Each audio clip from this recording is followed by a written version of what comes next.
Salut à tous, c'est Danny Haiphong. Bienvenue de retour sur la chaîne. Je vais parler de la réunion entre Trump, Zelensky et les dirigeants européens qui a eu lieu à la Maison-Blanche le 18 août. Avant cela, c'est mon fils qu'on entend en arrière-plan. Je sais que certains d'entre vous ont demandé à le voir de temps en temps, alors voilà, voici mon fils Eugene.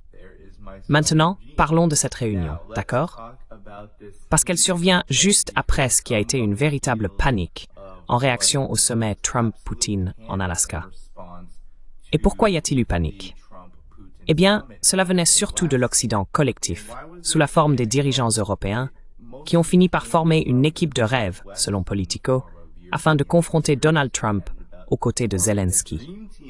À l'origine, Zelensky devait simplement se rendre seul à cette réunion à la Maison-Blanche. Mais les dirigeants européens n'étaient pas d'accord.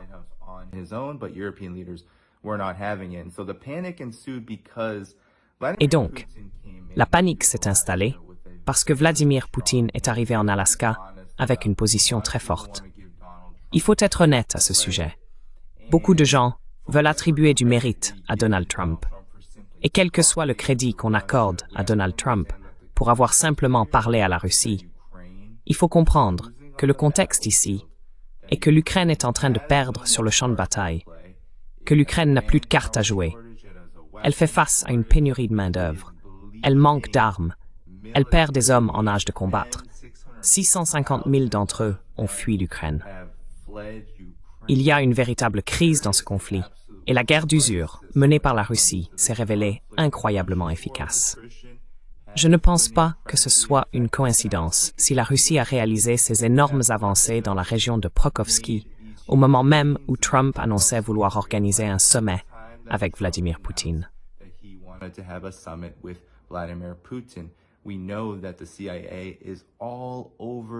Nous savons que la CIA est omniprésente en Ukraine, qu'elle collecte des renseignements et dirige en grande partie les services de renseignement ukrainiens, le SBU.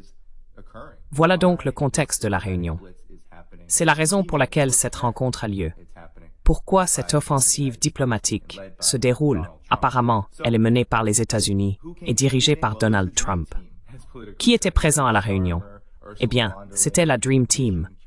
Comme l'a dit Politico, Ursula von der Leyen de la Commission européenne, Keir Starmer du Royaume-Uni, le président français Emmanuel Macron, Mark Rutte, le secrétaire général de l'OTAN, Giorgia Meloni d'Italie, le chancelier allemand Friedrich Merz et Alexander Stubb de Finlande, le plus récent membre de l'OTAN, ou l'un des plus récents. Cette Dream Team s'est réunie parce qu'elle voulait affronter Trump en front uni, afin de faire avancer un point très critique dont nous devons parler, qui, à mon avis, constitue un énorme point de blocage pour la Russie, et ce depuis le début de ce conflit.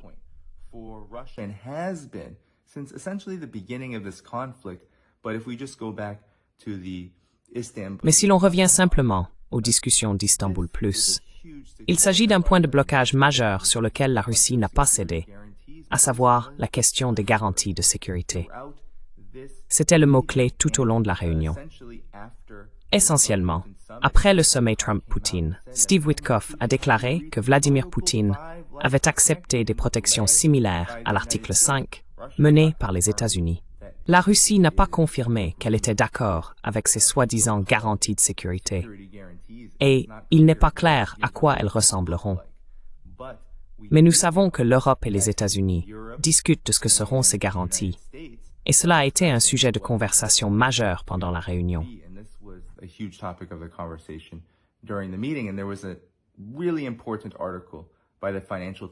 Il y a eu un article très important du Financial Times qui a révélé certains des éléments clés du contexte ayant précédé cette réunion, ainsi que ce que l'Ukraine et l'Europe étaient prêtes à offrir à Donald Trump afin d'obtenir des garanties de sécurité et d'en définir les modalités.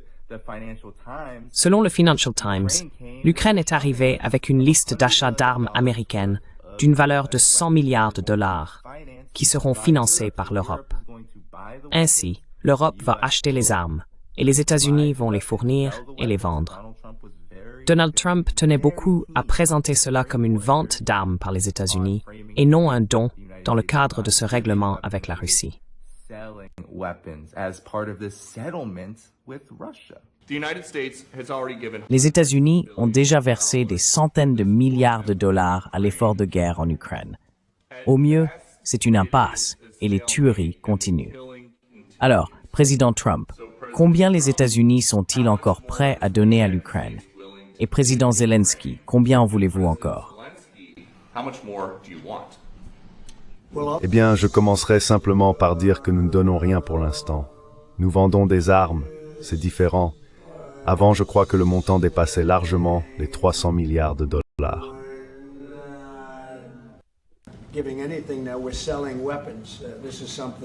En plus de cela, l'Ukraine aurait essentiellement tenté de soudoyer Donald Trump en proposant pour 50 milliards de dollars de contrats de drones à des entreprises militaires américaines.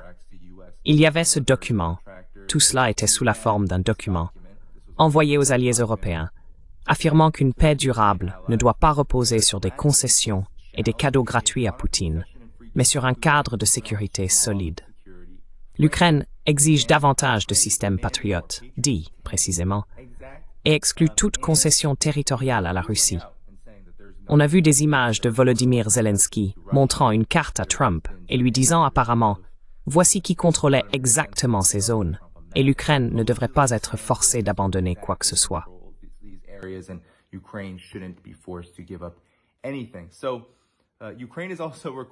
L'Ukraine demande également une compensation totale de la part de la Russie pour le conflit et fait référence aux 300 milliards de dollars d'avoirs russes gelés qui ont été saisis auprès de la Fédération de Russie au début de ce conflit par des institutions financières occidentales. Tout cela a donc été fait essentiellement pour soudoyer Donald Trump et pour s'adresser à lui d'une manière qu'il apprécie, c'est-à-dire par des offres, des accords et des contrats. C'est son idéologie, n'est-ce pas? Les affaires. Et il a dit clairement, nous ne donnons pas d'armes à l'Ukraine, nous vendons des armes. Il y a d'autres points à aborder, n'est-ce pas? Il y a des débats sur des échanges territoriaux. La Russie a été très claire sur le fait qu'elle ne violera pas sa propre constitution et ne renoncera pas à ces territoires qui ont voté par référendum il y a quelques années pour rejoindre la Fédération de Russie, Zaporizhia, Kherson.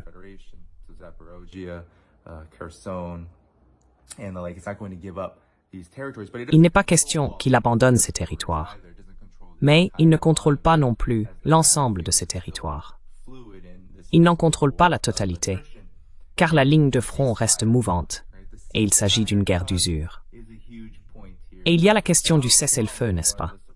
Le cessez-le-feu est un point crucial ici, car Donald Trump, lors d'un des moments surprenants après le sommet avec Vladimir Poutine en Alaska, a abandonné l'idée qu'un cessez-le-feu devait avoir lieu avant un accord de paix.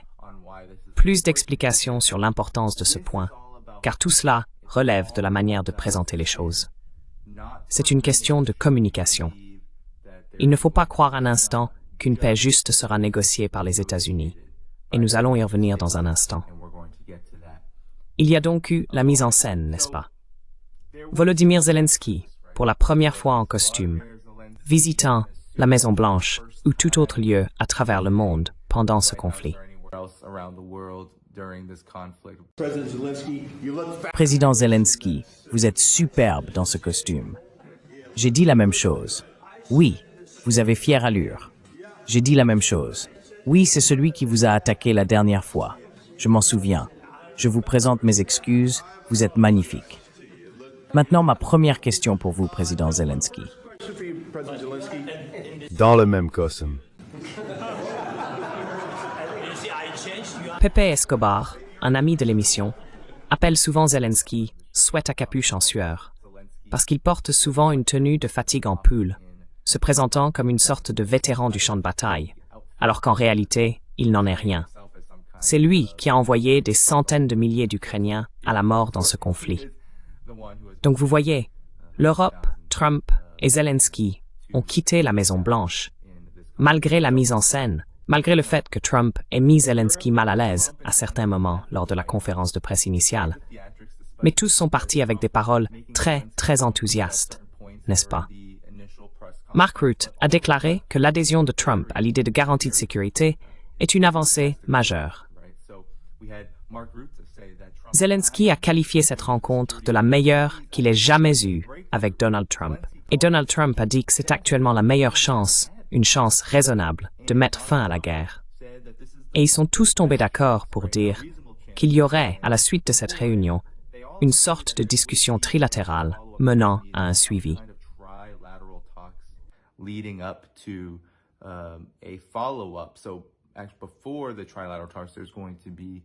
Donc, avant les discussions trilatérales, il est censé y avoir une rencontre entre Volodymyr Zelensky et Poutine en tête-à-tête, selon Donald Trump sur Truth Social. Ensuite, il y aura une réunion entre Vladimir Poutine, Volodymyr Zelensky et Donald Trump en tant que médiateur.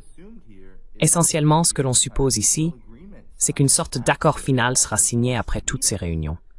C'est très intéressant car la Russie, bien qu'enthousiaste à l'idée de la diplomatie, et malgré le fait que Poutine affirme croire en la sincérité de Donald Trump dans ses efforts de paix, il n'est pas certain que la Russie accepte tout cela.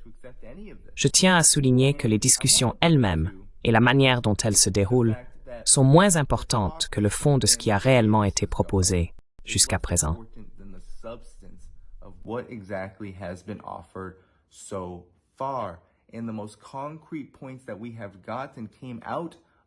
Les points les plus concrets que nous avons obtenus sont issus de cette réunion entre les États-Unis, Trump, Zelensky et les dirigeants européens, à savoir les garanties de sécurité auxquelles la Russie s'est opposée dès le début, qu'il s'agisse de casques bleus ou de livraison d'armes à l'Ukraine.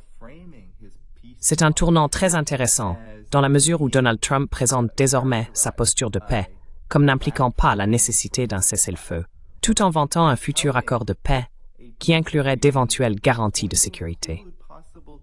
Cela va non seulement à l'encontre de tout ce que la Russie a présenté comme cause profonde, la militarisation de l'Ukraine et le statut de facto de membre de l'OTAN, mais ces garanties de sécurité sont désormais présentées comme un cadre dirigé par les États-Unis que l'Europe devra financer.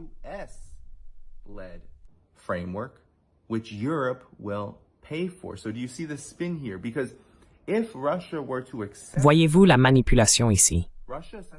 Parce que si la Russie acceptait une telle chose, elle accepterait essentiellement un cessez-le-feu. Et cela, je pense, est choquant pour beaucoup, et va surprendre ceux qui ont du mal à comprendre ce qui se passe réellement ici. Car il y a beaucoup de mots, beaucoup de discours et de nombreuses annonces, surtout du côté de Trump. Ainsi, vous avez des annonces faites par des personnes comme Witkoff et Rubio, qui affirment que Poutine a accepté tout cela, alors même que Poutine et la Russie se sont opposés aux forces de maintien de la paix, à toute implication militaire européenne en Ukraine et à la vente d'armes.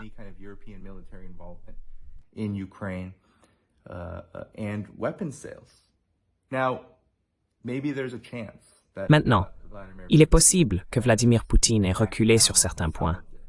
Mais alors la question est pourquoi? Nous savons que la Russie est en train de gagner la guerre. Et nous savons que la Russie souhaite mettre fin à la guerre. C'est essentiel. La Russie se bat et se battra jusqu'au bout si elle le doit. Mais elle a toujours affirmé qu'elle ne voulait pas en arriver là, qu'elle souhaitait parvenir à un règlement négocié. Il est donc possible que la Russie soit satisfaite de ce qui a été accompli jusqu'à présent et qu'elle soit prête, tant qu'elle obtient des concessions de la part des États-Unis, de l'OTAN, de l'Europe ou d'autres, sur certains points. Et nous ne savons pas encore lesquels, mais parce que les États-Unis n'offrent que des soi-disant concessions territoriales qui ont déjà été obtenues. Voilà. Voilà.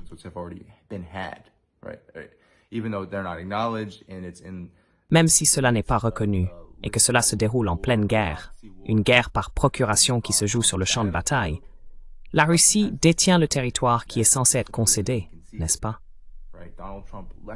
Donald Trump a sermonné Zelensky. Vous devez abandonner la Crimée, l'idée de la Crimée. Eh bien, c'est une conclusion évidente. Cela l'est depuis 7 ou 8 ans maintenant.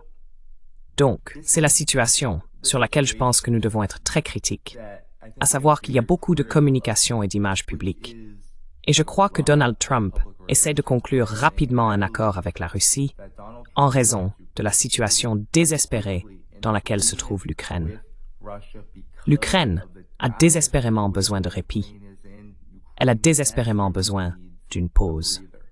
It desperately needs a pause. But a pause is still a ceasefire. Mais une pause reste un cessez-le-feu. Mais Trump essaye d'adoucir l'accord sur ce à quoi ressemblerait un cessez-le-feu, ou un accord de paix, comme il l'appelle, en ajoutant le fait que l'Ukraine, l'Europe et les États-Unis ne combattront plus en première ligne, n'est-ce pas? Ils vont arrêter cela. Et que l'OTAN ne fera pas partie de tout ça, n'est-ce pas? Donald Trump sur Truth Social. Oh, plus d'OTAN pour l'Ukraine, n'est-ce pas? Avec cette grammaire un peu hachée. Mais malgré tout, Donald Trump reste ferme sur l'absence d'adhésion de l'Ukraine à l'OTAN. Mais si des garanties de sécurité sont obtenues, si l'Europe, et beaucoup pensent que l'Europe fait pression à ce sujet, je ne crois pas à cette campagne de pression. À l'Europe qui ferait pression sur Donald Trump. À l'Europe qui tiendrait Trump par les parties, si vous voyez ce que je veux dire. Je ne crois rien de tout cela. L'Europe est un vassal des États-Unis.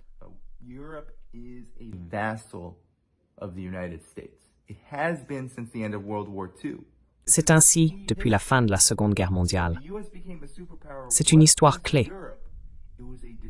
Lorsque les États-Unis sont devenus une superpuissance, qu'était l'Europe? Elle était détruite et contrainte de jouer un rôle subalterne parce qu'il fallait la reconstruire. Elle n'avait plus rien pour se relever.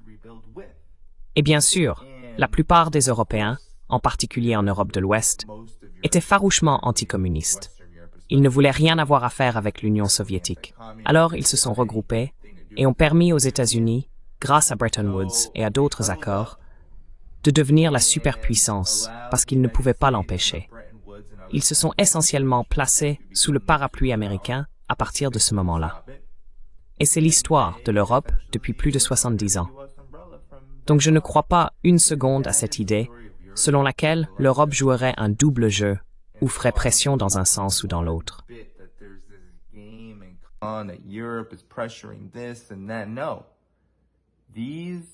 Non. Ces deux-là, les États-Unis et l'Europe, sont liés comme les deux doigts de la main autour du même agenda. L'agenda d'affaiblir et de contenir la Russie n'a pas cessé. Et ce discours sur les garanties de sécurité devrait susciter de vives inquiétudes. Mais il y a ici de profondes contradictions, n'est-ce pas? Parce que nous savons que l'Europe et les États-Unis n'ont plus vraiment beaucoup de sécurité à offrir. Les armes se sont taries. Nous savons que, même si Donald Trump, pendant un temps, a interrompu les transferts d'armes et les a ensuite repris, peu de choses parviennent à l'Ukraine. Ce n'est pas comme si les États-Unis disposaient d'une quantité illimitée de missiles Patriot ou de Javelin, dont Donald Trump se vante toujours d'avoir fourni à l'Ukraine lors de son premier mandat. Il n'y a vraiment plus rien à donner.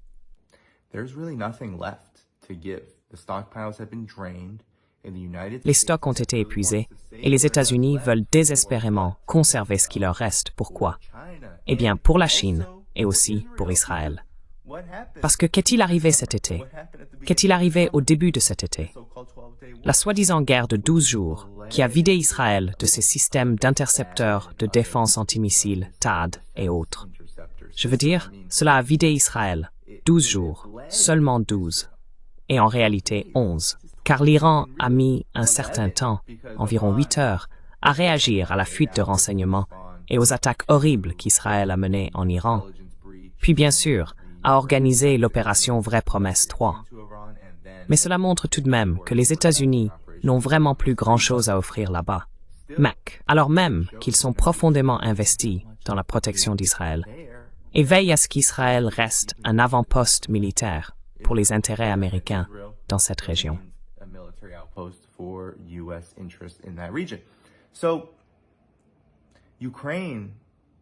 Donc, l'Ukraine s'est en quelque sorte asséchée. Mais Donald Trump essaie de maquiller un cochon mourant. Ce qu'il fait, et soyons clairs là-dessus, c'est tenter de présenter et de requalifier ce qui serait essentiellement un cessez-le-feu en accord de paix.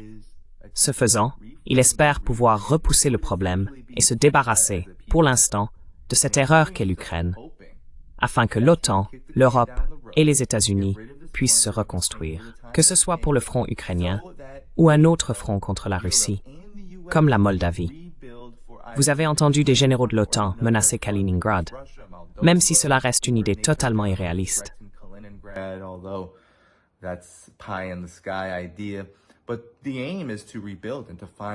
Mais l'objectif est de reconstruire et de trouver d'autres fronts contre la Russie, et cela pourrait encore être l'Ukraine.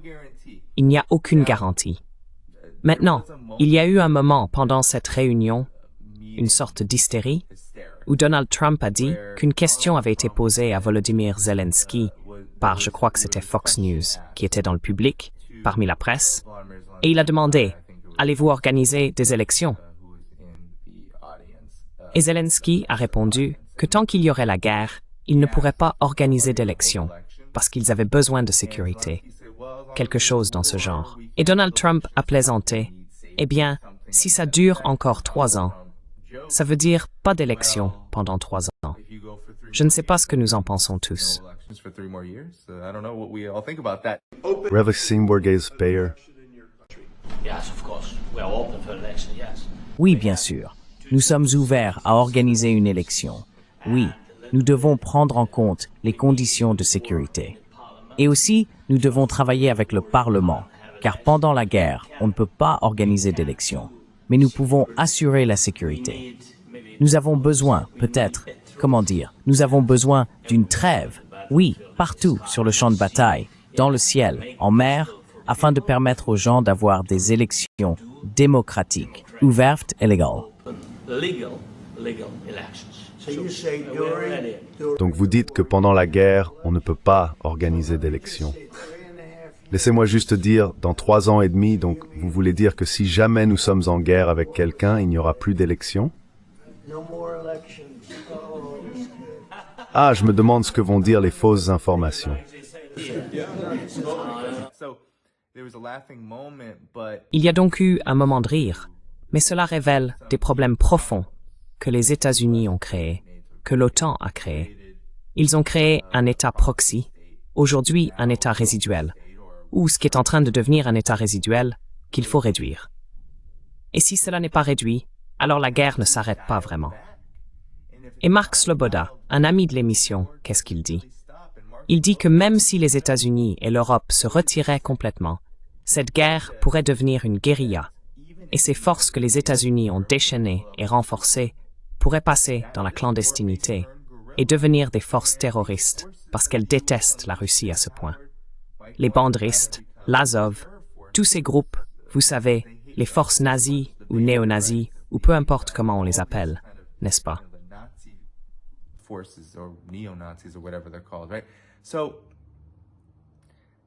Donc, ces forces ne vont pas s'arrêter, mais ce sont les forces qui ont été déchaînées par les États-Unis et l'OTAN eux-mêmes, et Donald Trump les a armées.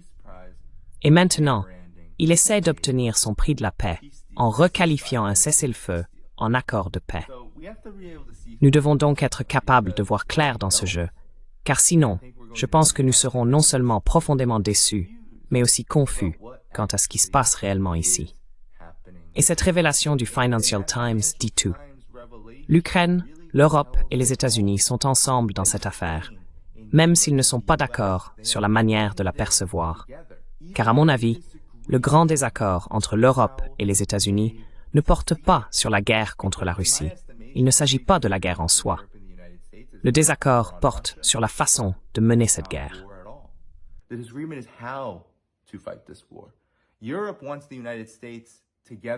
L'Europe souhaite que les États-Unis partagent sa vision idéologique.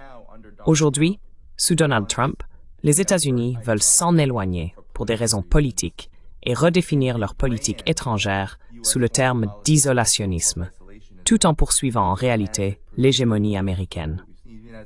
Car cet isolationnisme correspond en fait à ce que Donald Trump répète toujours à son cabinet. Il s'agit de rendre à nouveau les États-Unis numéro 1. Il a également déclaré, après le sommet avec Poutine, que les États-Unis étaient devenus la plus grande puissance en si peu de temps depuis son arrivée. Mais chaque fois qu'il parle de politique étrangère, il ne s'agit pas de devenir un acteur égal sur la scène mondiale, mais bien de devenir et de rester l'acteur dominant. Tout cela n'est donc qu'un changement d'image.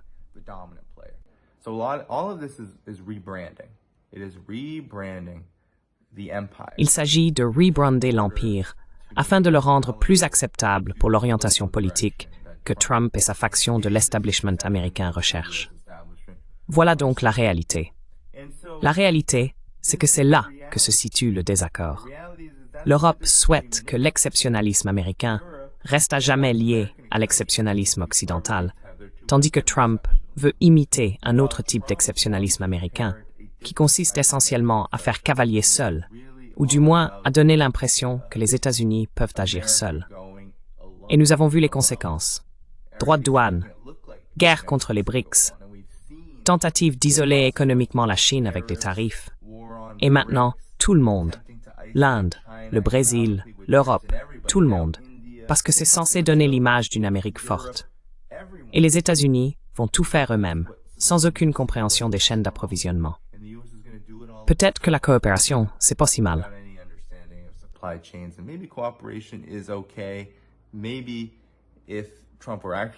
Peut-être que si Trump était réellement en faveur de la multipolarité, nous verrions un accord gagnant-gagnant avec d'autres pays. Mais c'est risible. Et c'est aussi le danger auquel la Russie pourrait être confrontée. Et j'ai confiance dans la direction russe. Je n'ai rien vu bouger ici. Je n'ai pas vu de concessions réellement accordées, malgré ce que disent Wyckoff, Rubio et Trump.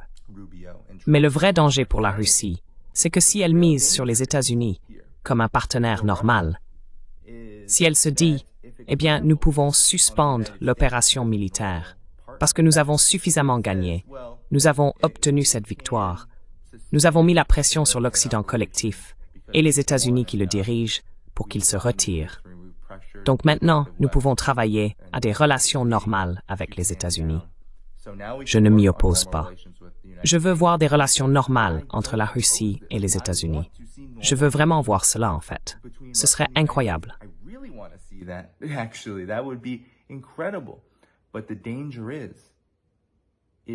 Mais le danger est le suivant.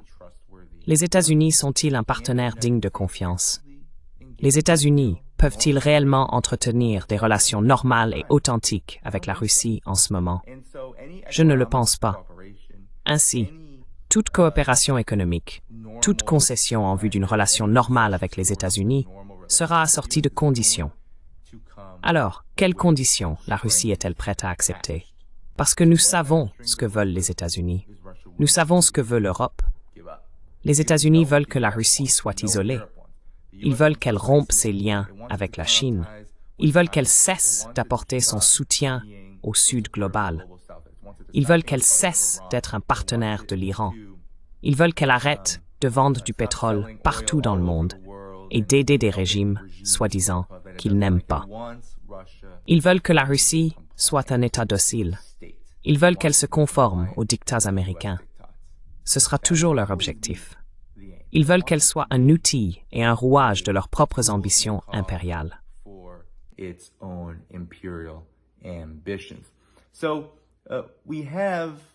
Donc, il y a beaucoup de choses à venir. Nous n'avons pas beaucoup entendu parler de la date à laquelle cela aura lieu. Le sommet trilatéral et le sommet précédent est censé se tenir entre Poutine et Zelensky. Il y a eu beaucoup d'hésitation de la part de la Russie à rencontrer Zelensky pendant toute cette période, parce que, comme ils le disent toujours, la direction russe affirme que les conditions n'ont pas été remplies.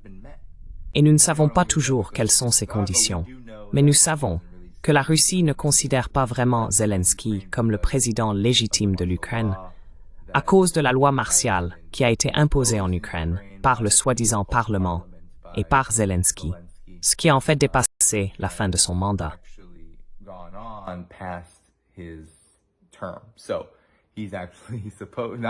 Donc, en réalité, il n'est plus vraiment le président, ou du moins son leadership est discutable. C'est pas discutable selon les lois de l'Ukraine, mais ça l'est aux yeux de la Russie, et à vrai dire, d'une grande partie de la communauté internationale. Par exemple, vous ne verrez pas Zelensky se rendre en Chine de sitôt, ni dans beaucoup de pays qui considèrent que la position de la Russie dans le conflit ukrainien est la version factuelle et celle qui se trouve du bon côté de l'histoire. Nous devons donc analyser cela et faire preuve d'esprit critique. L'enthousiasme est justifié dans la mesure où la Russie est en train de gagner. La Russie a démilitarisé l'OTAN. La Russie a l'avantage sur le champ de bataille.